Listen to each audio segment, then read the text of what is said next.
Soy Melina Furman, soy bióloga, soy doctora en educación, investigadora y autora de libros como Enseñar Distinto y Guía para criar hijos curiosos.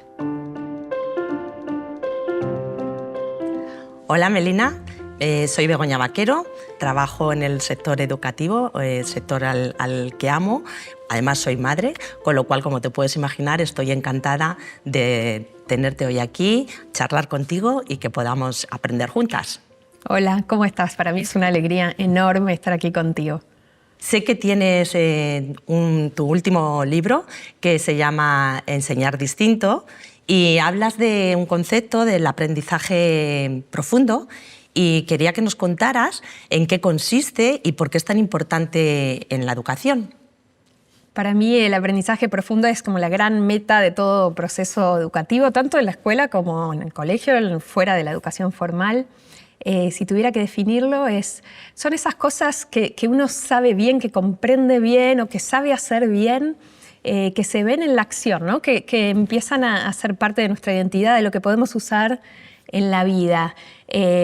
Decía se ven en la acción porque, por ejemplo, uno puede explicarlo, por supuesto, pero también puede usarlo para resolver un problema, puede crear una metáfora sobre eso, puede dar ejemplos, El otro día preguntaba en una audiencia, ¿qué es eso que sabes bien? ¿No? Pensando en ejemplos de aprendizaje profundo. Y un profesor me decía, yo comprendo bien la revolución industrial. Yo decía, bueno, ¿y cómo te das cuenta de que la comprendes bien?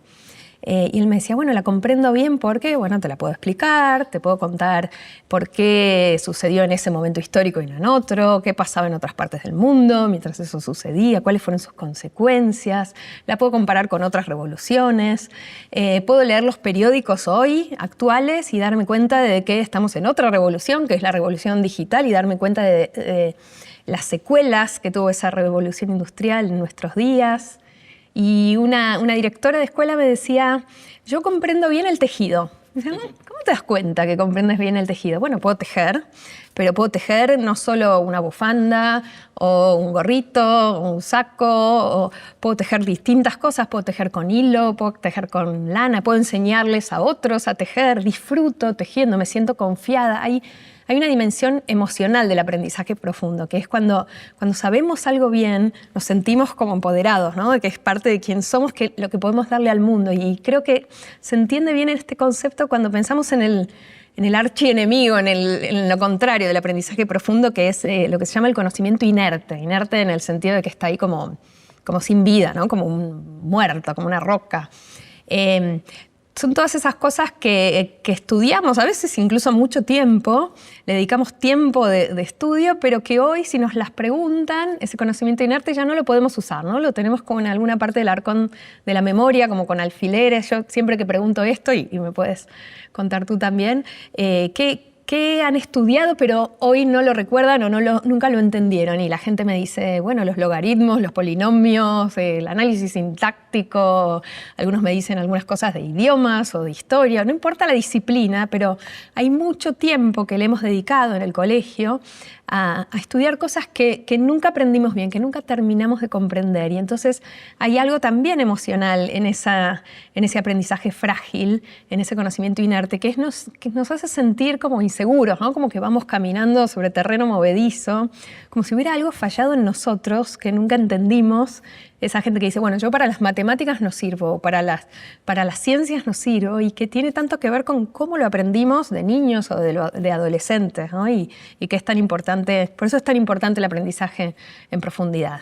Tú hablas de que es importante en los chavales generar sed de aprender, lo dices así, sed de aprender. Entonces, cuéntanos cuál es la clave para que podamos motivar e impulsar esas ganas, ¿no? de querer aprender, y sobre todo motivar a los alumnos y a los chavales, incluso a las personas adultas, a lo largo de toda su vida, que no se les vayan esas ganas y esa motivación por ese aprendizaje.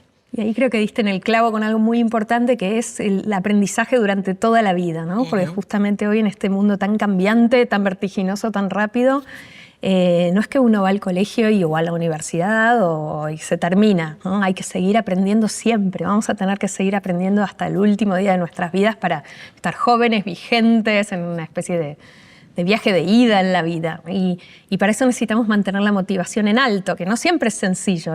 La motivación son es ese impulso, esas ganas de seguir aprendiendo. Y uno puede pensar la motivación como motivación extrínseca, motivación que viene de afuera, o intrínseca, ese motor interno, ¿no? Esa llamita sagrada de algún modo, ¿no? La extrínseca, las dos funcionan, pero son distintas. La motivación extrínseca es cuando uno hace algo para el afuera, porque quiere un premio, una recompensa, o sacarse una buena nota, o que alguien lo felicite, o también para evitar un castigo, o una mala nota, o un reto, una reprimenda, o que alguien se desilusione, ¿no? Esto es la externa que sí funciona para el aprendizaje, pero tiene vida corta. Y la intrínseca, que es para mí la que tenemos que cultivar tanto en casa como en el colegio, como en la vida en general, con nosotros mismos y ayudar a otros a que la desarrollen, es ese motorcito que hace que uno tenga el deseo de aprender para uno mismo, no para los demás, y que tiene que ver, por un lado, con la curiosidad, con esa búsqueda del asombro, con eso que nos da intriga sobre cómo funciona el mundo, sobre cómo son las cosas, y también con el sentido, con que eso que aprendemos sea relevante, que encaje un poco en nuestro modo de ver la vida, en lo que sabemos de antes, ¿no? Entonces, generar esa motivación en otros cuando uno es educador, o también en las familias, tiene que ver con eso, ¿no? Con tratar de encontrar por dónde abrevar de esa curiosidad que todos tenemos como seres humanos y cómo hacer que lo que enseñamos tenga sentido, que sea algo que para la otra persona signifique algo en su visión del mundo. ¿Sí? Y sobre todo cuando la cosa se pone difícil, porque aprender, sobre todo aprender algo, cualquier cosa compleja, llega un momento donde no es puramente placer. Hay momentos donde hay que trabajar duro, hay que atravesar zonas difíciles, ¿no? Terreno fangoso donde uno quiere abandonar, quiere tirar la toalla, y es en ese momento donde la motivación juega un rol tan clave, ¿no? Para poder atravesar ese bache y seguir aprendiendo y seguir adelante, para cosechar los frutos en algún momento, ¿no? Entonces esa motivación es la clave para que ese proceso llegue a buen puerto. Ajá. ¿Qué consejos nos das para cuando trabajamos con nuestros hijos o en el aula, los profesores, fomentar en las personas esas ganas de hacerse buenas preguntas para que inviten a pensar, ¿no? Ahí creo que hay dos grandes dimensiones para pensar. Por un lado, es cuáles son las preguntas que nosotros, adultos, hacemos a los niños, a los adolescentes, a los adultos en una situación de aprendizaje, ¿no? Porque las preguntas que nosotros hacemos son como esas grandes armas secretas que tenemos para llevar adelante una situación de enseñanza. Y la otra parte es, bueno, cómo hacer para que ellos y ellas se hagan preguntas, ¿no? Entonces empiezo por el lado de nosotros educando. Y te diría que es una de mis obsesiones como investigadora estudiar qué preguntas hacemos en clase, en situaciones educativas, y entonces me dedico mucho a mirar carpetas, cuadernos de clase, evaluaciones, las preguntas orales que hacemos los profesores. En general me encuentro con preguntas siempre muy parecidas, te diría como muy cortadas con la misma tijera. Te doy algunos ejemplos que yo suelo encontrar en mis investigaciones, como si te dijera cuáles son las partes de la célula, cuál es la definición de fotosíntesis, en qué año ocurrió la Revolución Francesa, ¿no? Son todas preguntas cerradas, googleables, podríamos decir, ¿no? En momentos donde realmente la información pelada está al alcance de un clic, cerradas, con respuesta única. Que los estudiantes pueden responder muy bien, sacarse una buena calificación y luego olvidarlas. Las podríamos como llamar en conjunto preguntas fácticas, ¿no? Apelan a un dato, a un hecho, a una definición. Entonces, lo que yo trabajo con los profesores es cómo transformar esas preguntas fácticas en preguntas para pensar, que inviten al pensamiento crítico, a la creatividad. Y lo que hacemos es, a mí me gusta mucho, y en el libro Enseñar Distinto que mencionábamos, hay un capítulo que se llama Clínica de Preguntas, ¿viste? Como la clínica de belleza o para adelgazar, ¿no? Que entra uno de una manera y sale espléndido de otra. Bueno, metemos una pregunta fáctica, una pregunta de bajo orden cognitivo y la sacamos como una pregunta para pensar. Y hay algunos trucos para eso. Te voy a dar un par de ejemplos y después destilamos los trucos. Una pregunta muy escolar, muy clásica, que encontramos en los cuadernos de primaria, por ejemplo, es describe el planeta Marte. ¿En qué tienen en común con el planeta Tierra y en qué se diferencian? No es una pregunta horrible, es una pregunta estándar que el alumno la contesta en el cuaderno, estará mal o bien, y luego a otra cosa mariposa como que se le olvidó, ¿no? Bueno, ¿cómo la transformamos? Entra a la clínica y sale la pregunta, y sale como una historia, como un pequeño caso contextualizado. Ese es uno de los primeros secretos, contextualizar el conocimiento, el contenido en una historia. Y entonces dice así la pregunta para pensar. Eres parte de la agencia espacial de tu país y te mandan a hacer una investigación para ver si tiene sentido que los seres humanos en un futuro vayamos a vivir a Marte, cuando, ojalá no, este planeta ya esté complicado para vivir. Entonces, tienes que convencer a la audiencia, primero investigar y luego convencer a la audiencia de si vale o no la pena invertir dinero en financiar la misión. Y fíjate que ahí está. Por un lado, el contenido es el mismo, es saber cómo es el planeta Marte en relación con la Tierra, pero no porque sí, porque me lo pidió el profesor, sino en este caso al servicio de ver si tiene sentido hacer una misión para ver si podríamos ir a vivir ahí. Entonces, habrá que saber cómo es Marte respecto de la Tierra. ¿Es más grande, es más chico? ¿Hay gravedad? ¿Cómo es respecto de la Tierra? ¿Hay atmósfera? ¿Hay oxígeno? ¿Hay agua? ¿Cuánto tiempo tardaríamos en ir ahí, ¿no? Entonces, esta comparación, el contenido es calcado, es el mismo, pero está al servicio de algo, y en este caso la capacidad de, que también hay que trabajarla y que es parte de lo que se aprende trabajando con preguntas más para pensar, más contextualizadas, de comunicar una idea y tratar de argumentar en favor de, bueno, lo que se decida por sí o por no a otro. Entonces ahí los alumnos tienen un rol que es, son expertos en un tema porque lo han investigado y con eso tienen que poder argumentar ante otros que tomarán la decisión de financiar o no la misión, ¿no? Y te doy otro ejemplo que a mí me gusta mucho. Claro, nada que ver, ¿no? Una vez lo respondo en mi carpeta y se acabó porque sí, no le encuentro el sentido. Y en el otro caso, cuando la pregunta es para pensar, los alumnos tienen ese rol de expertos en algo que tiene sentido para ellos, tiene sentido para el mundo. Se trabaja no solo el contenido específico, sino, en este caso, el área de la lengua, de las prácticas del lenguaje. Te doy una que a mí trabajamos un montón con los maestros que me encanta, yo soy bióloga de origen, primero estudié biología y después me dediqué a la educación, y hay una pregunta clásica de la biología que la sabemos, nos la preguntan desde niños, que es ¿qué características tienen los seres vivos? ¿No? Y ahí todos, por lo menos en mi país, pero creo que en otros también, siempre hago el ejercicio y nos sale como a coro, como loros, de decir, bueno, los seres vivos, a ver si aquí también, los seres vivos nacen, crecen, se reproducen y mueren. ¿Y mueren? Bueno, todos lo sabemos, ¿no? Y esa pregunta fáctica que queda como conocimiento inerte, lo tenemos ahí, lo decimos y luego ya está.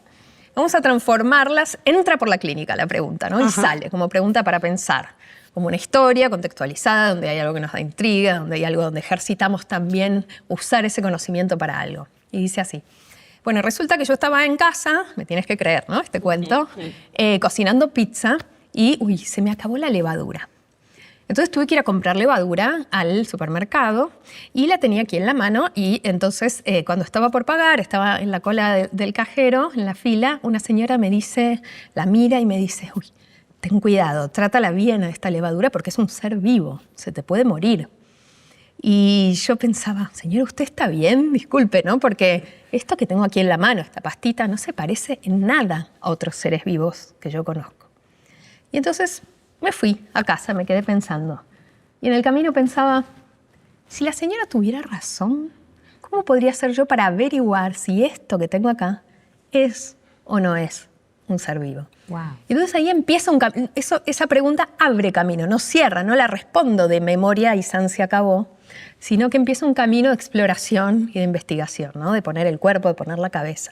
Entonces ahí uno podría decir con los alumnos, bueno, ¿cómo hago para saber si algo está vivo o no? ¿Qué hacen los seres vivos, ¿no? Y habrá que buscar información y sí, sabremos que tienen un ciclo de vida, que respiran, que se reproducen. Y uno puede decir, bueno, ¿será que la levadura se reproduce? ¿Cómo hago para averiguarlo? ¿No? Y ahí uno como profesor tiene un as en la manga, cosas que uno sabe y las tiene preparadas, ¿no? Por supuesto. Y dice, bueno, a ver, pongamos en un pan húmedo un poco de levadura en una parte, veamos si al cabo de unos días aparece levadura del otro lado, si se reprodujo. O si los seres vivos respiran, la levadura debería respirar. o alimentarse. Entonces, bueno, le pongo un poco de azúcar, que es un alimento que muchos seres vivos consumen, y veo si hace burbujitas, que quiere decir que respiró y transformó ese azúcar.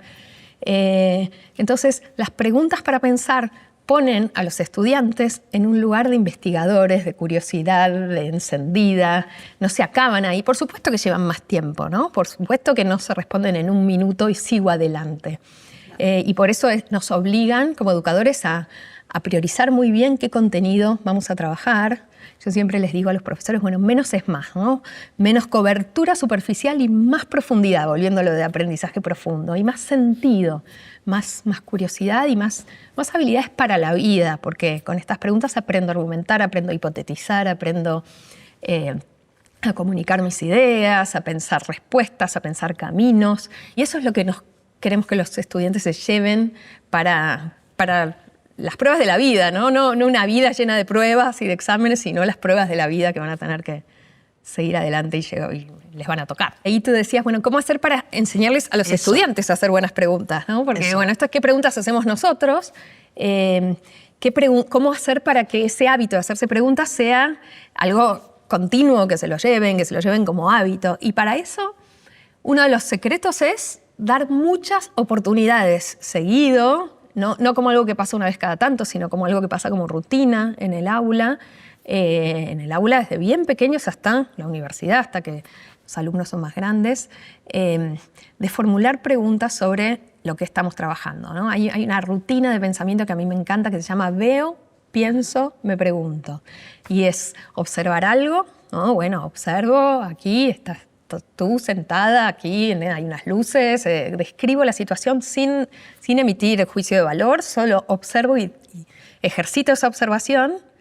Pienso, ¿qué pienso sobre lo que veo? ¿Qué infiero? ¿Qué suposiciones hago? ¿No? Bueno, pienso que estás tranquila, pienso que estás contenta, ¿no? En esta situación. Pienso que estamos conversando de algo que nos interesa. Y luego viene el ¿qué me pregunto? Y tratar de hacer la lista más larga de preguntas que pueda para ejercitar ese hábito preguntón, ¿no? Entonces, bueno, me pregunto, ¿estarás cómoda? Me pregunto, ¿qué otra cosa se te pasará por la cabeza? Me pregunto, ¿qué te pasó antes de venir aquí? Entonces, instalar en distintas cosas que vamos estudiando momentos para que los estudiantes hagan preguntas, y no una, sino muchas, y ahí el registro, los diarios de preguntas, ¿no? Lugares donde puedan hacerlas por escrito. Son claves para que eso se empiece a generar. No sucede solo, ¿no? Hay que trabajarlo como todo. A veces los diarios científicos o las bitácoras que los alumnos llevan ayudan mucho a que esas preguntas sucedan. Por ejemplo, al final de una clase uno puede hacer otro ejercicio, otra rutina de pensamiento que se llama 3-2-1. Yo la hago mucho con mis alumnos universitarios, donde al final de la clase les digo, bueno... O sea, que no solamente en los pequeños, sino también en los mayores. Totalmente, las dos cosas. No se puede, desde niños bien pequeños, que a veces uno dice, bueno, con los pequeñitos no, claro, porque es muy difícil, y al revés, son los más preguntones de todos. Y también con los más grandes, ¿no? En una época yo daba clases muy masivas en la universidad, como de 100 personas, y me pasaba que al final de la clase había algunos que muchos no habían hablado. Yo no sabía qué se habían llevado en la cabeza. Me quedaba como con esa sensación de qué pasó, ¿no? Había algunos que participaban, yo trataba de que participaran muchos, pero había un montón, no tenía la menor idea. Entonces, al final de cada clase, en un papelito, les hacía una actividad que se llamaba ticket de salida y hacíamos ese 3-2-1, ¿no? Y era 3 ideas claras que te llevas de la clase, 2 preguntas que te haces, ¿no? Y ahí, ¿no? Tenían que pensar en la pregunta, y una duda que te llevas. Y eso hacía, por un lado, que yo como profesora me iba con una pila así de papelitos leyendo a mi casa. Era muy interesante porque era ver como un poquito dentro de esas cabezas, ¿no? De qué habían entendido. A veces las ideas claras que habían entendido no estaban bien y yo las tenía que retomar en otra clase. Y era como un gran termómetro de lo que había pasado. Pero en esas preguntas, esas 2 preguntas que yo los forzaba al principio, ¿no? Y después eso ya era parte de la rutina hacer, aparecían muchas inquietudes que yo no sabía que tenían, o que ni ellos y ellas sabían que tenían, ¿no? Ese ejercicio de preguntar, y era algo muy lindo para retomar a la clase siguiente, ¿no? A veces no, esos ejercicios pequeños que hacemos, pero donde indagamos qué está pasando en las mentes, ¿no?, de nuestros alumnos, hacen primero que ellos y ellas estén más atentos a su aprendizaje, que se conecten distinto con la clase, porque saben que al final van a tener que contar ideas claras, preguntas, saben que va a pasar eso y hacen que el foco esté más conectado. Pero por otro lado, a nosotros nos dan esas pistas de qué está pasando en sus mentes y cuáles son las preguntas que se empiezan a hacer. Por eso al final es aprendizaje más profundo y continuo, ¿no? Totalmente. Muy bien. Mira, Melina, sé que has fundado un programa para la innovación y la creatividad en el aula. Entonces, me gustaría que nos contaras bueno, cómo es, en qué consiste y cuáles son las estrategias más eficaces para llevar precisamente al aula y fomentar esa creatividad y ese pensamiento crítico en los alumnos. Bueno, este programa en particular, yo vengo trabajando desde niños pequeños hasta adultos. Y que se llama El Mundo de las Ideas, es un programa que hacemos hace 10 años con un gran amigo que se llama Jerry Garbulski, para adultos. Y cuando lo pensamos, nos dimos cuenta de que para fomentar la creatividad, y lo fuimos corroborando con estos años, el gran ingrediente secreto, no tan secreto a esta altura, es juntar personas de distintas profesiones, científicos, artistas, gente del mundo emprendedor, negocios, deportistas. Bueno, ahí cada año se forma una especie de caldo de cultivo para la innovación de unas 50 personas que trabajan juntas. Hay 2 modalidades, a lo largo de varios meses, o también la última edición la probamos en modalidad retiro. Nos fuimos una semana al medio de las sierras en Argentina, como para hacerlo bien inmersivo. Y entonces ahí hay retos, desafíos, actividades para hacer de manera colaborativa, pero el hecho de trabajar con gente muy distinta a uno, que mira el mundo con otras lentes, sobre todo cuando somos adultos, cuando somos grandes, nos pasa que cada vez más nuestros círculos son, sobre todo en el mundo laboral, de gente que piensa parecido, nuestros amigos piensan parecido o se dedican a cosas parecidas. Entonces, ver el mundo desde otras lógicas hace que nuestra creatividad, ¿no?, se explote para todos lados. Resolver problemas con gente que viene de otros mundos hace que nuestro propio mundo se ensanche, se amplíe un montón. Entonces ahí está una de las claves. Y la otra clave que encontramos es la introspección, mirar para adentro, tratar de pensar, bueno, ¿cuál es la huella que quiero dejar en este mundo? ¿Qué me importa? ¿Qué tengo yo para aportar por mi vida, mi experiencia de vida, que es única, y todos, ¿no?, la de todos, de dónde venimos, qué hemos aprendido, qué hemos vivido, quién soy? En ese quién soy, qué quiero hacer, qué quiero dejarle al mundo, en qué quiero tener impacto. Entonces, quienes participan vienen con alguna idea, un proyecto, o a veces no, vienen a desarrollarlo ahí. Y en ese trabajo con los demás aparece la creatividad. Y hay una actividad que me gusta mucho que hacemos, que también la hacemos en el aula con estudiantes de adolescentes, o a veces con profesores, en la formación de profesores, que tiene mucho que ver con, por un lado, la creatividad y por otro, el pensamiento crítico, tú decías.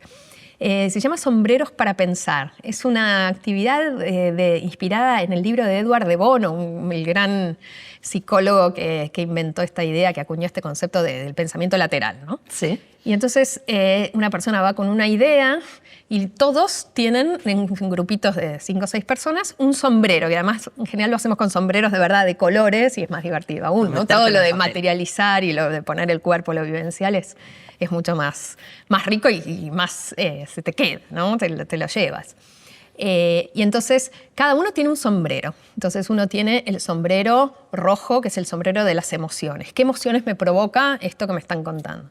Otro es el sombrero amarillo, que es el sombrero optimista. ¿Cuáles son los puntos fuertes de la idea o de este proyecto? ¿Cómo lo puedo ver con una luz más optimista, benévola? Otro tiene el sombrero negro, que es el sombrero del cauto, ¿no? Bueno, ¿cuáles son los riesgos? ¿Con qué habría que tener cuidado? ¿Qué cosas pueden salir mal? Otro es el sombrero blanco, que es el de los hechos, de la información más concreta, ¿no? ¿Cuáles son los hechos, la evidencia que sustenta la idea? Hay parte del pensamiento crítico de esto de ver un poco las evidencias detrás y de mirar un asunto, en este caso una idea, desde muchos puntos de vista, ¿no? Que eso es parte de pensar algo críticamente. Y hay un sombrero, que es uno de mis favoritos, que es el sombrero verde, que es el sombrero creativo, el del pensamiento lateral, ¿no? Entonces, bueno, a partir de esto que me cuentas, ¿qué cosas que en principio puedan parecer disparatadas, que no tengan nada que ver, se me ocurre traer a la mesa? Entonces, los sombreros van rotando, cada quien trae su idea y entre los demás le van dando esa retroalimentación, ese feedback.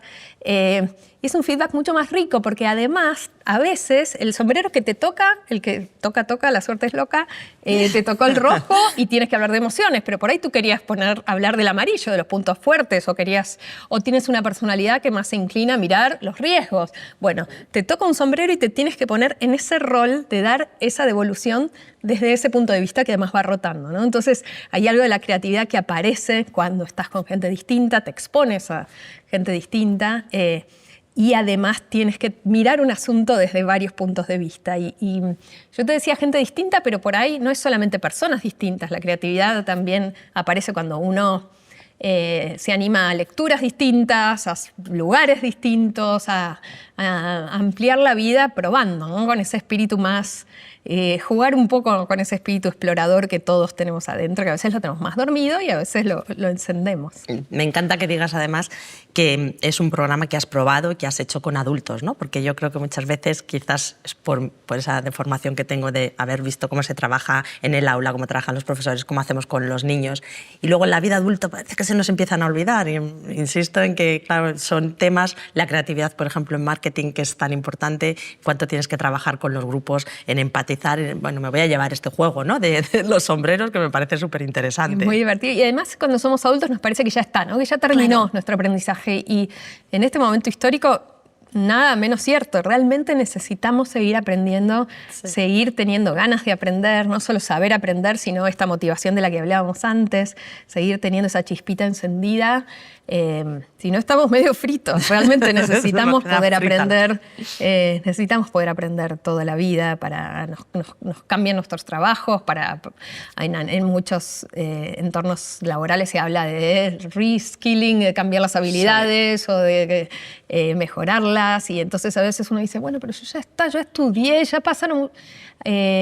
lograr ver que el aprendizaje es algo placentero, que te mantiene en esto que decíamos, ¿no? Joven, feliz, esta cosa del disfrute del aprendizaje es clave para seguir en ese viaje que no termina nunca. Correcto, sí, por eso decíamos antes lo de esa sed de aprender, que no sea una parte de la vida, que sea durante toda la vida, ¿no? Para mantener esa frescura de la que hablas. Totalmente. Bueno, y como has hablado de huella, pues se me ha quedado aquí la siguiente pregunta, precisamente esto, por tu labor como investigadora, como autora, también por haber trabajado en capacitación para docentes, seguro que has hablado con muchísimos educadores y que has interactuado un montón en distintas escuelas, tanto en Argentina como en América Latina, ahora me estabas diciendo que también en España. Me encantaría que nos contaras alguna historia de estas que te haya dejado una huella profunda de verdad, que seguro que tendrás un montón, pues la que más te apetezca, precisamente por eso, porque te haya dejado una huella profunda, ¿no? Hay algo lindo de trabajar en educación y es que uno trabaja con personas y todos, ¿no? Nos van dejando como esa impronta de que uno enseña pero a la vez aprende y pasan cosas muy, muy lindas. Y me hiciste acordar a una historia que ocurrió en Argentina hace varios años en la ciudad de Mar del Plata, en una ciudad costera, en un programa que se llamaba Laboratorios Conciencia. Y una de mis estudiantes, mis tesistas, estaba haciendo su investigación ahí, en un programa donde trabajaban con niños de 4º grado, durante algunos meses enseñándoles a hacer experimentos, metiendo las manos en la masa, investigando. Y en paralelo los niños tenían un cuaderno científico en el que no solo anotaban lo que la maestra iba enseñando, sino que tenía espacio para ideas propias. Tenían podían anotar lo que se les iba ocurriendo, las preguntas, volver a las preguntas. Y había un niño, 9 años, que se llamaba Ignacio, que ahora ya está como terminando su adolescencia. Ignacio era como esos niños callados de la clase donde las maestras mucho no se enteran lo que están pensando. No era ni de los más estudiosos ni de los más revoltosos, como muy ahí, tranquilo, poco... la maestra no lo conocía tanto. Y empezó a traer en su cuaderno científico preguntas que en su casa había pensado y había investigado con sus hermanas. la primera pregunta, me acuerdo que trajo Ignacio, era ¿quién va más rápido, un caracol o una lombriz? Entonces había armado la pista de carreras, la dibujó, además eso, yo a veces muestro ese registro, ese cuaderno en conferencias porque es de una belleza de cómo lo escribió. Entonces había armado la carrera, puso qué materiales necesitaba, puso qué iba a medir, que era lo que le enseñábamos siempre, ¿no? Cuando haces un experimento algo tienes que medir para comparar. Iba a medir el tiempo, iba a medir la velocidad de cada uno. Se armó la pista, tenía el registro de resultados. Me acuerdo que salió primero la lombriz, el caracol tardó 10 minutos en dignarse a salir de la... Pero él estaba ahí esperando con el cronómetro. Llegó a la meta, ganó la lombriz, por si quieren apostar, apuéstele a la lombriz, pero el caracol tardó 30 minutos en llegar y yo me imaginaba, ¿no? A Ignacio, un niño que en principio no tenía la chispita científica encendida para nada, 30 minutos con el cronómetro en la mano, esperando que el caracol vaya a la meta, y me llena de emoción. Y Ignacio traía ese cuaderno rebosante de experimentos, otro hermoso que trajo. Tenía hermanas mellizas que tenían 13 años, ¿no? Él tenía 9 y ellas tenían 13 en ese entonces. Las dos con pelo bien largo. Entonces él se le había ocurrido, no sé por qué, pero puede revolucionar la industria cosmética, esto que te voy a contar. Quería saber qué dejaba el pelo más suave. Si el shampoo solo o esos que vienen 2 en 1, shampoo con un acondicionador. Sí. Entonces las puso a las pobres hermanas, unas santas, ¿no? que se ponían ahí a hacer sus conejillos de India, sus sujetos experimentales. Las ponía bueno, una se tenía que lavar con shampoo solo, como tenía el pelo igual de largo, más o menos funcionaba, eran mellizas y el pelo era parecido, así que se podía comparar. Y la otra el 2 en 1. Y entonces anotaba, ¿no? ¿Qué tengo que ver? Bueno, lo voy a mirar con los ojos, lo voy a tocar, a ver qué tan sedoso, cuáles son los resultados posibles. Bueno, por ahí son iguales, por ahí es mejor el shampoo, por ahí es mejor el 2 en 1.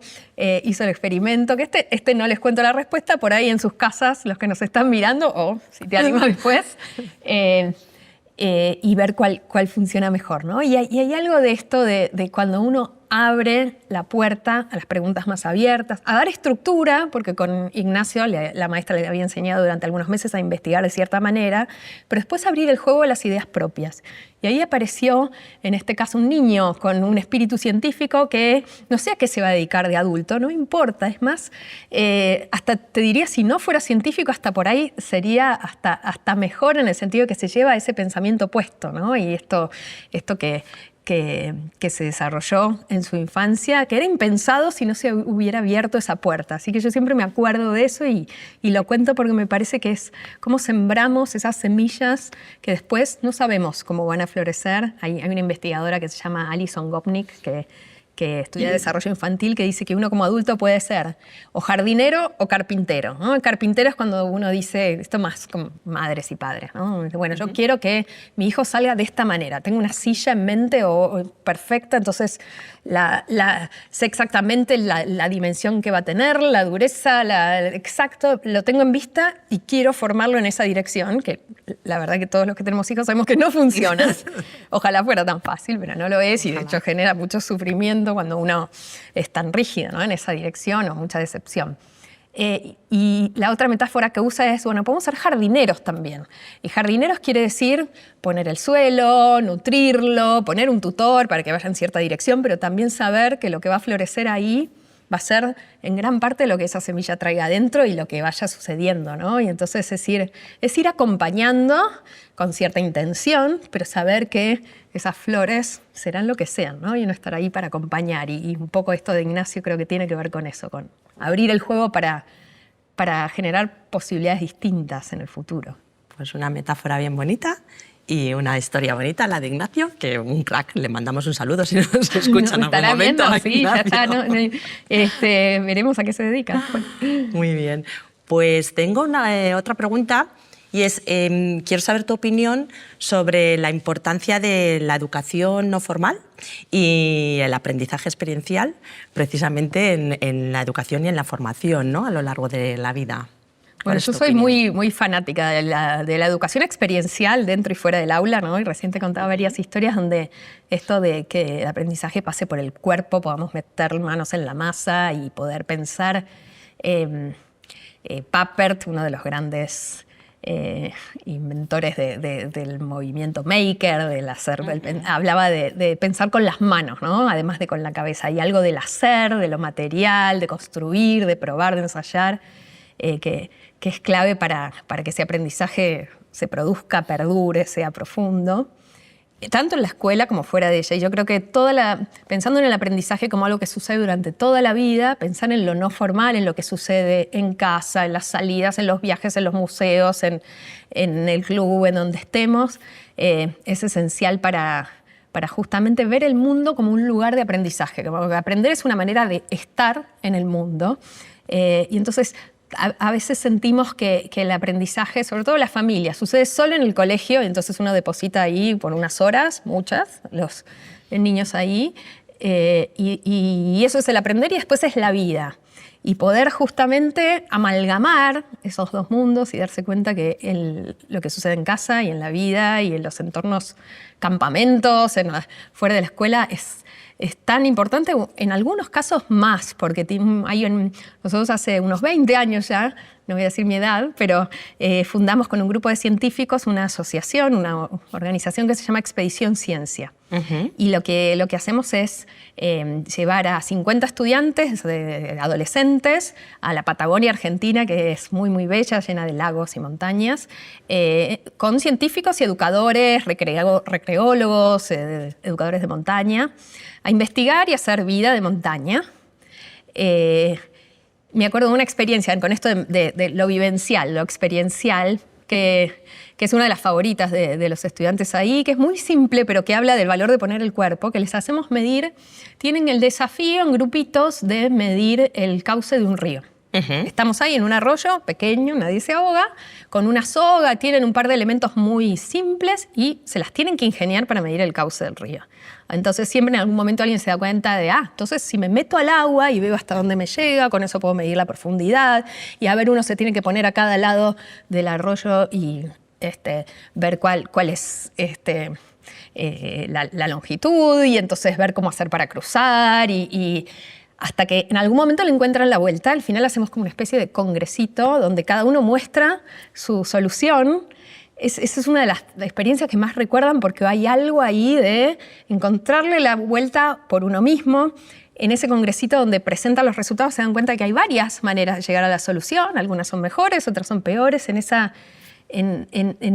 ese momento se dan cuenta de que hay varias maneras de responder un problema, volviendo a esta de la creatividad, ¿no? De que la creatividad pasa por generar problemas abiertos, donde entre varios hay que encontrar la solución de manera colaborativa. Todo esto que decimos que hace falta para la vida, luego adulta, ¿no? Y en cualquier momento de la vida.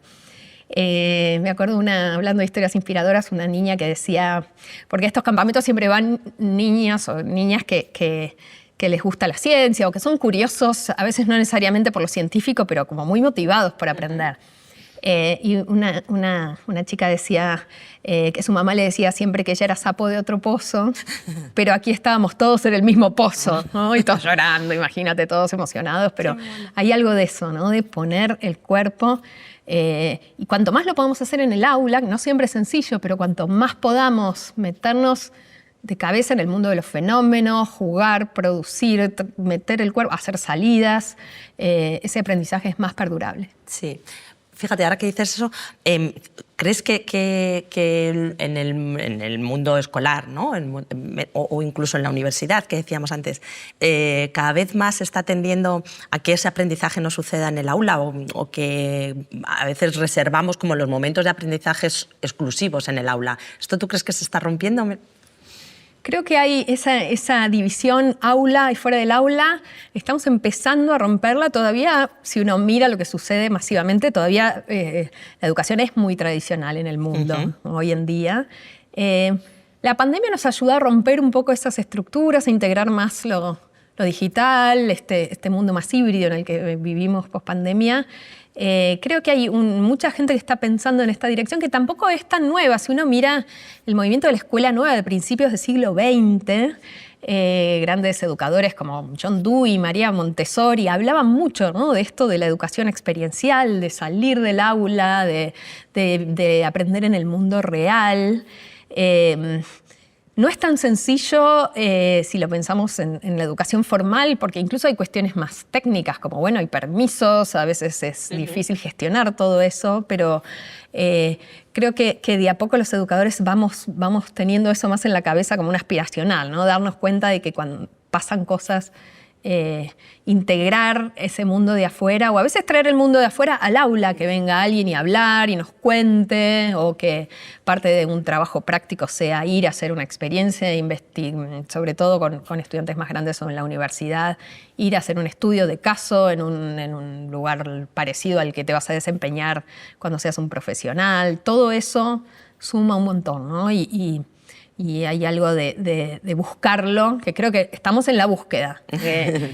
Todavía no sucede de manera masiva, pero creo que hay más convicción de que eso vale la pena. De estar en el camino, ¿no?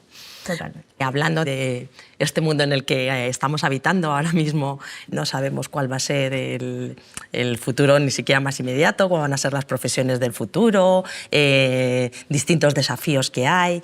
Esa manera de estar, de tener una mentalidad de crecimiento, ¿cómo hacemos para ayudar a nuestros hijos y a nuestros alumnos, a los estudiantes, a desarrollar esa mentalidad de crecimiento? Melina.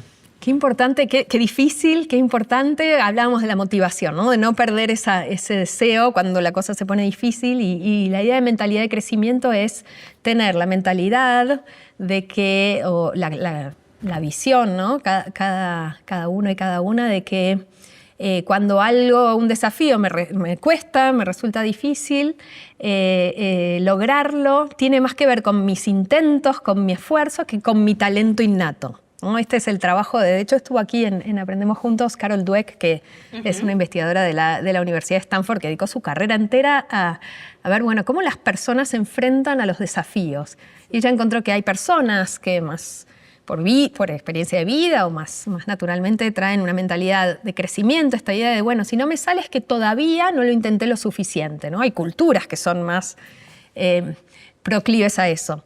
Y la otra mentalidad es la mentalidad fija, que implica que cuando algo le sale mal, adjudica ese fracaso a que uno no tiene el talento que hacía falta, ¿no?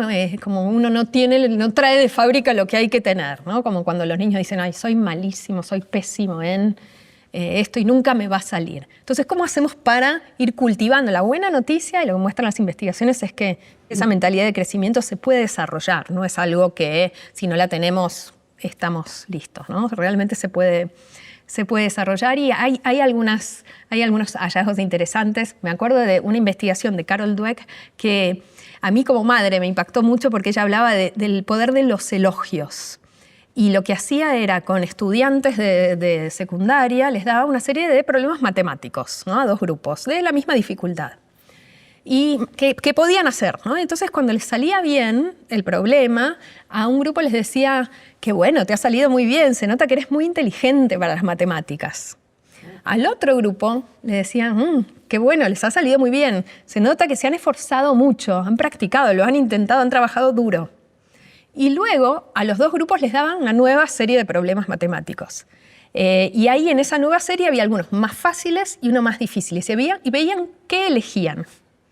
Entonces, para mí era muy contraintuitivo cuando lo leí por primera vez y ahora tiene mucho sentido. Lo que ella veía era que cuando les daba esta nueva serie de problemas, los que habían sido elogiados por el talento, elegían los más fáciles. Wow. Porque estaba como su autoestima, su reputación, su visión de sí mismos y ante los demás medio en juego. Entonces, no querían perderla. En cambio, los que habían sido elogiados por el esfuerzo se animaban a ir por más, a problemas más difíciles. Entonces, hay algo de cómo elogiamos. A mí eso como mamá, wow. Ya mis hijos un poco me tienen el tiempo y yo siempre les digo, practicaste mucho, te esforzaste mucho, entonces vienen y me dicen, practiqué mucho, ¿no, mamá? Pero hay algo de no elogiar la inteligencia, elogiar la inteligencia o el talento genera una mentalidad fija. Genera en nuestros hijos o en los alumnos la visión de que si algo les salió bien es porque ya eran de antes talentosos o inteligentes. Elogiar el esfuerzo implica estar en control de ese resultado, ¿no? Cuando ese resultado de que te salga bien y lograr un objetivo tiene que ver con cuánto te esforzaste y lo intentaste, siempre te puedes esforzar un poquito más. Entonces ahí hay uno de los grandes secretos de cultivar la mentalidad de crecimiento. Y el segundo es darles a nuestros hijos y también a los estudiantes desafíos alcanzables. Ni demasiado fáciles porque no se esfuerzan, porque es aburrido, ni demasiado difíciles. Si les quedan demasiado lejos, eso genera frustración temprana y entonces poder dar desafíos acordes a lo que pueden ir haciendo, ¿no? Por ahí una meta muy larga, dividirla en metas cortas, como si fuera que tenemos que cruzar un río y vamos poniendo piedras en el camino para ir dando pasos. Lo que decía Lev Vygotsky de la zona de desarrollo próximo, quienes trabajamos en educación, ¿no? Esa idea de algo que puedan hacer pero con un poco de esfuerzo.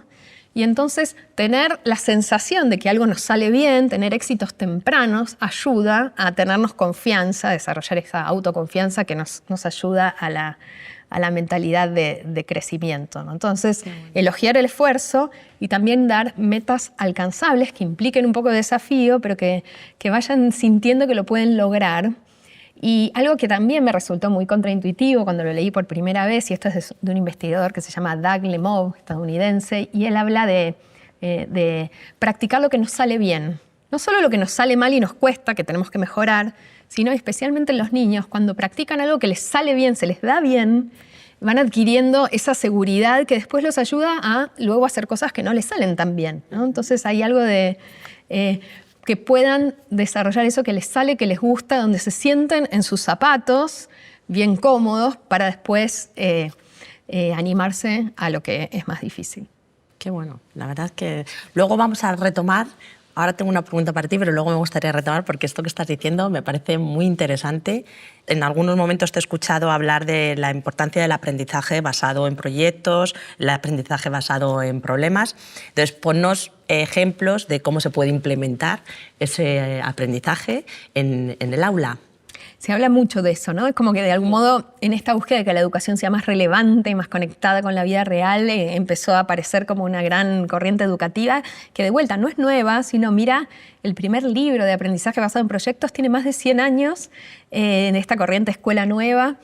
Y que ahora en esta búsqueda de la educación para la vida, creo este gran movimiento que tiene unos pocos años, unas pocas décadas, aparece como un camino.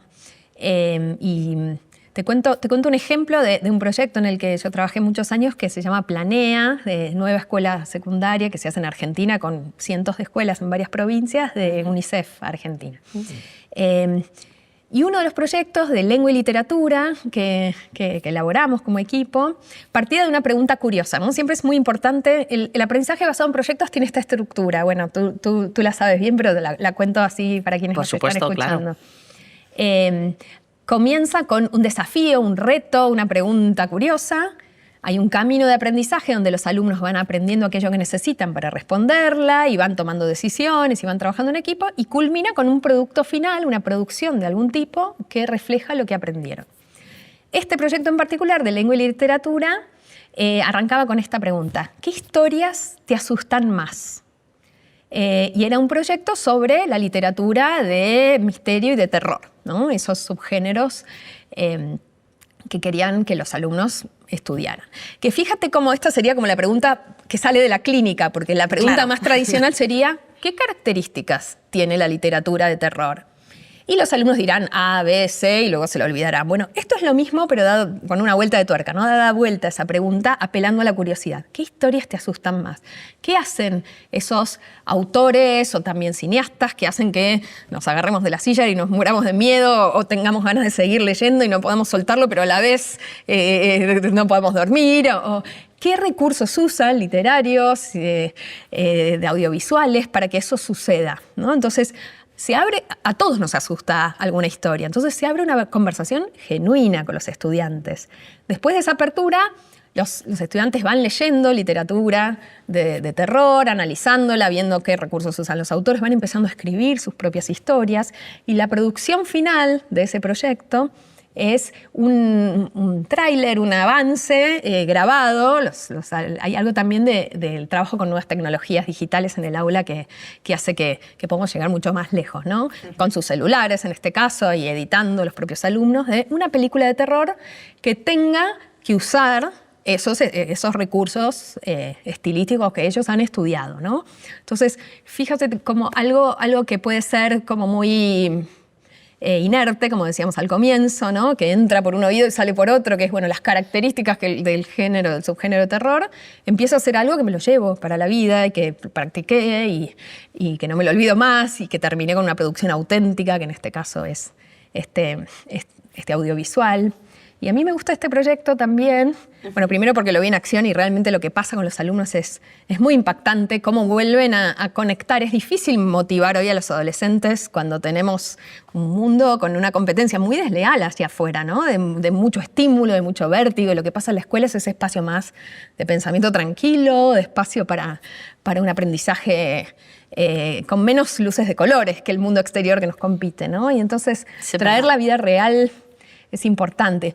Y a la vez, hablando de los proyectos, los proyectos para que sirvan para el aprendizaje profundo tienen que ser buenos proyectos. Y esto quiere decir, tienen que estar conectados con contenido sustantivo. Y recuerdo una anécdota de un colega que me contaba que estaba en una escuela secundaria y los alumnos estaban elaborando galletas de arroz, ¿no? Y viste que los adolescentes no tienen filtro y te cuentan, ¿no?, lo que está pasando, la verdad. Entonces un alumno le decía a él, yo me doy cuenta que con esto podría ser aprender química o física, o podría aprender sobre marketing y procesos de cómo luego venderlo, podría aprender un montón de cosas, pero la verdad solo estoy haciendo galletas de arroz. Y me gusta ese ejemplo como también poniéndome el sombrero negro, ¿sí?, ¿no? Como señal de alarma de, ojo, no cualquier proyecto es un buen proyecto. Tiene que estar muy conectado con el mundo del conocimiento. Si no es un hacer con las manos, sino con la cabeza, ¿no? Un hacer por hacer. Que eso es a veces el riesgo, ¿no? Y de pensar, bueno, tienen que estar bien diseñados esos proyectos para que conduzcan a un buen aprendizaje. No solo porque estén de moda, el enfoque funciona. Que a veces pasa eso, ¿no? Un poco que tiene que tener una metodología que más allá de que en el aula sea de manera casi improvisada, lo que tú decías, ¿no? Que por detrás haya un trabajo, claro, para que realmente ese aprendizaje... Parece improvisado y no es para nada, ¿no? Es justamente un trabajo previo enorme. Claro, sí. Tienes un libro que se llama Guía para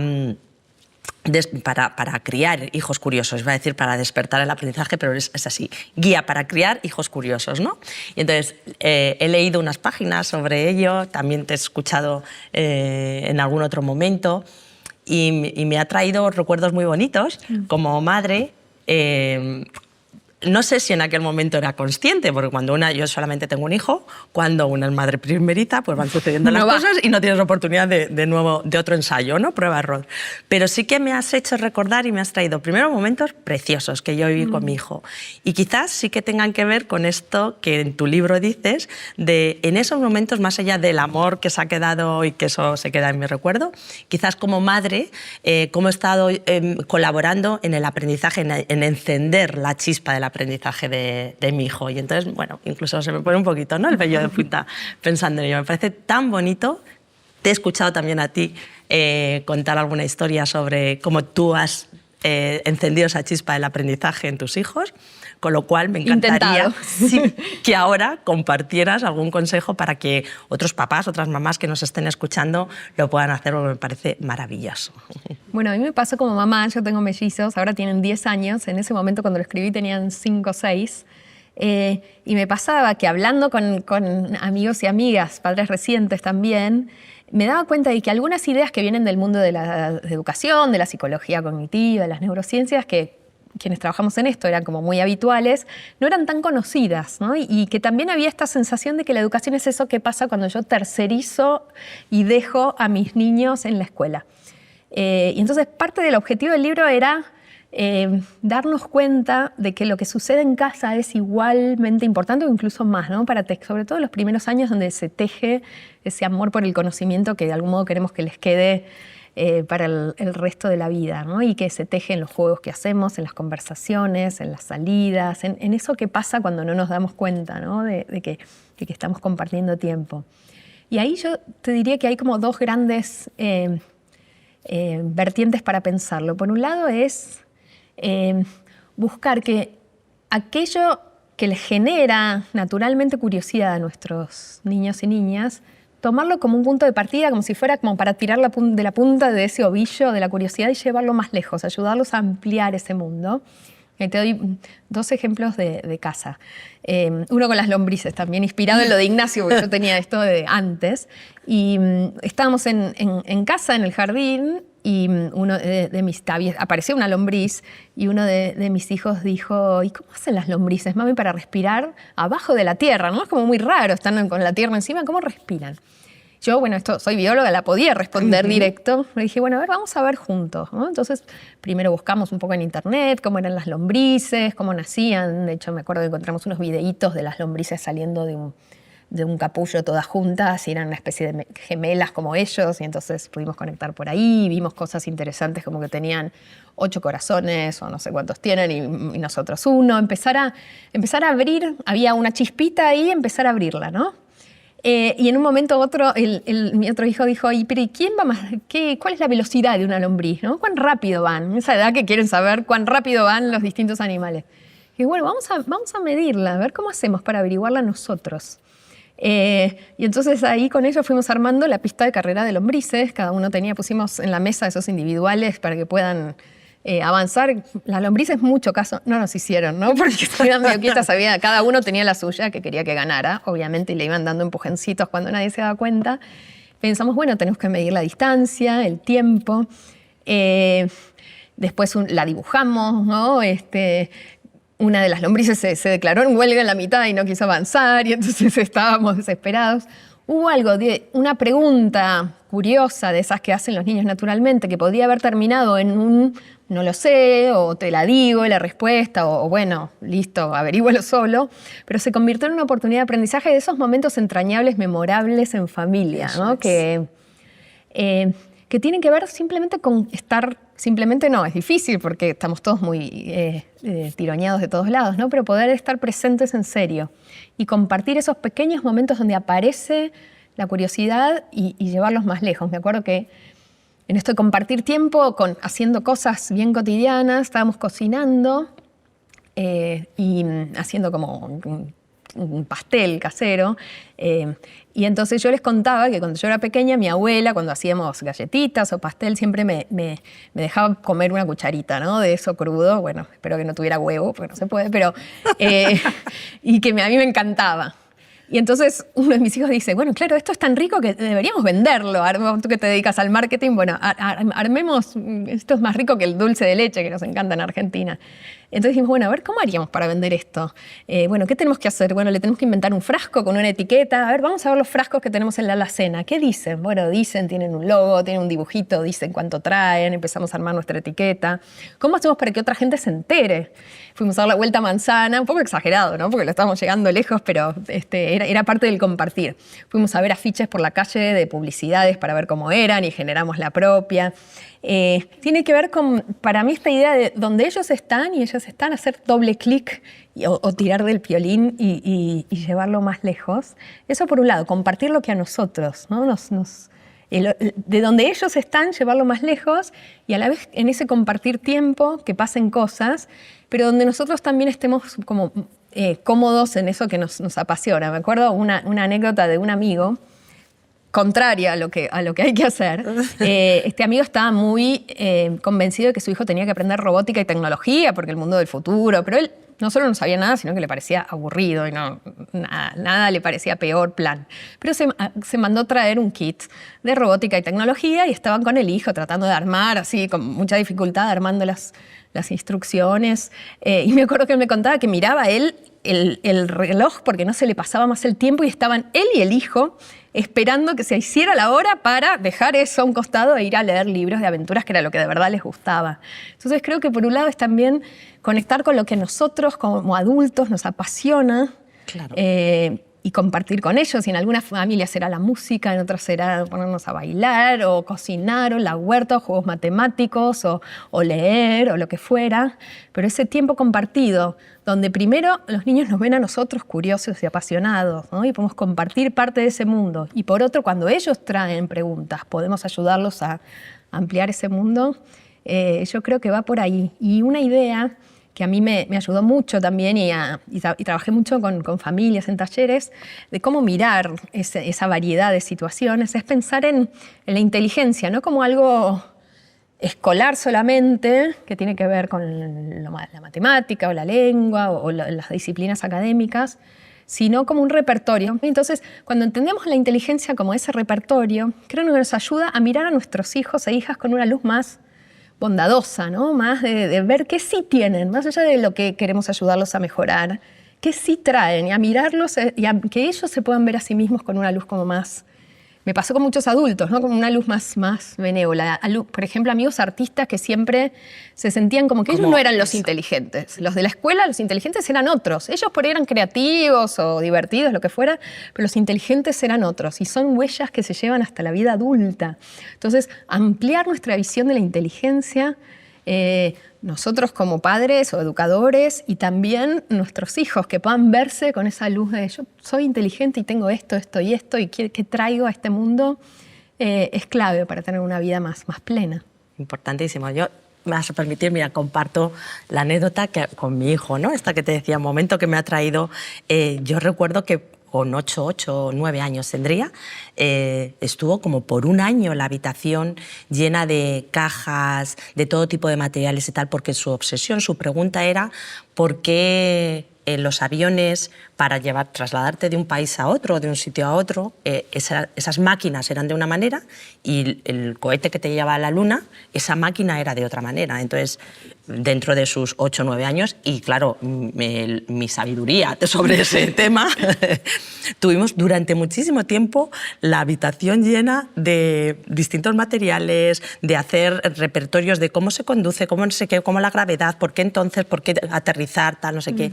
Pues en aquel momento, que insisto, fue casi un año, hoy mi hijo está estudiando para piloto y en aquel momento no fui consciente. Sí. Entonces, me parece tan bonito esto que cuentas de la chispa del aprendizaje y de cómo los papás y las mamás, que insisto, que a veces no somos conscientes de que esos momentos no están tanto en el aula, no están reservados para el momento colegio, sino que también suceden en casa. Es muy bonito. Y hay algo hermoso de lo que dices, porque tú dijiste con mi sabiduría, y en general nosotros no sabemos, no hay manera de que sepamos de todo, y muchas veces lo que sabemos no coincide con lo que nuestros hijos quieren saber, pero estamos en un momento de privilegio donde hay mucha posibilidad de investigar juntos, ¿no? Es un mundo donde la autodidaxis, de poder mirar en internet o tutoriales o libros, realmente tener la disposición para investigar juntos, lo que fuera, te trae algo de pilotos que para ni se te hubiera ocurrido, vamos juntos. Y en ese ir juntos también son esos momentos de compartir la vida, ¿no? Y que quedan como esos tesoros de la niñez que uno recuerda siempre, uno y ojalá ellos, tan bonitos, ¿no? Y bueno, y en este caso, claro, además a veces derivan en vocaciones futuras. Correcto. Y en aprender juntos, que al final es de totalmente, nada más. Bueno, sé que eres muy pro pensamiento científico, que tú piensas que el pensamiento científico nos prepara muy bien para la vida. Cuéntanos por qué. Bueno, cuando hablo de pensamiento científico es ese pensamiento, por un lado preguntón, curioso, por otro lado sistemático, ¿no? Donde uno mira si algo tiene evidencias, donde ante una pregunta uno va con cierta manera de responderla, muy vinculado al pensamiento tecnológico también, al crear soluciones. Y creo que es clave en este momento histórico donde la ciencia y la tecnología lo permean todo, ¿no? En cualquier proceso de innovación, en temas de ambiente, de salud, de alimentación, donde entender de qué va, entender ese ABC de la ciencia y la tecnología es clave para comprender este mundo y poder incidir. Hoy se habla de alfabetización científica y tecnológica. Antes se hablaba, ¿no?, de la alfabetización, de aprender a leer y escribir. Y estar alfabetizado científicamente es ese ABC también sin el cual participar, ser ciudadanos plenos en este mundo, implica poder entender esas bases, más allá de esas bases de la ciencia, más allá de a qué se vaya uno a dedicar luego. Justamente, más aún si uno no se va a dedicar a una profesión que tenga que ver con esto, aunque es difícil pensar en una profesión que no tenga vinculada a la tecnología hoy día, claro, ¿no? Las hay, por supuesto, pero es sentirse cómodo con la ciencia y la tecnología, entender ese ABC que nos permite tomar buenas decisiones para nuestra propia vida, para la comunidad, poder entender y dialogar con los expertos, poder mantener de vuelta viva esa llama de la curiosidad. Y creo que a veces lo que pasa en la enseñanza de las ciencias genera una visión muy, muy contraria a lo que las ciencias son. Las ciencias son ese proceso de investigación y de búsqueda, la ciencia profesional, y a veces la ciencia en la escuela se parece mucho a lo contrario, ¿no? Es como alguien que te cuenta un conocimiento acabado que no terminas de entender. Alguien decía que la ciencia escolar da respuestas a preguntas que nadie se hizo, ¿no? En el modo en que actualmente se enseña, ¿no? De algo como muy difícil para los inteligentes, muy árido, muy aburrido. Entonces, dar vuelta a esa lógica, y en estos años yo, bueno, hoy conté alguno, el de Expedición Ciencia, pero vengo trabajando mucho con colegios en cómo transformar desde la escuela infantil hasta los más grandes, esa lógica con la que se enseña la ciencia en el aula, para meter un poco las manos y las mentes a la obra, que es como se investiga en la vida real, ¿no? Y entonces que esa ciencia quede más cerca y que ese pensamiento científico nos empodere para la vida y nos dé alas, ¿no? En vez de acotarnos. Todo lo contrario. Creo que hay una gran chance ahí que es súper importante. Muy bien. Pues nada, me voy a despedir. Te voy a agradecer. Creo que he cumplido, tenía la finalidad de venir a pasarlo bien, a disfrutar, a aprender juntos. Creo que lo he conseguido. Espero que igual de interesante sea para las personas que nos escuchen. Que te vaya muy bien. Encantada de haber charlado contigo y te deseo cosas muy bonitas. Muchas gracias. Para mí ha sido un placer enorme. Se me pasó el tiempo así, como cuando uno entra en flow, ¿viste? Que dicen. Bueno, así fue como un placer y una alegría enorme conversar contigo y gracias. Gracias a ti.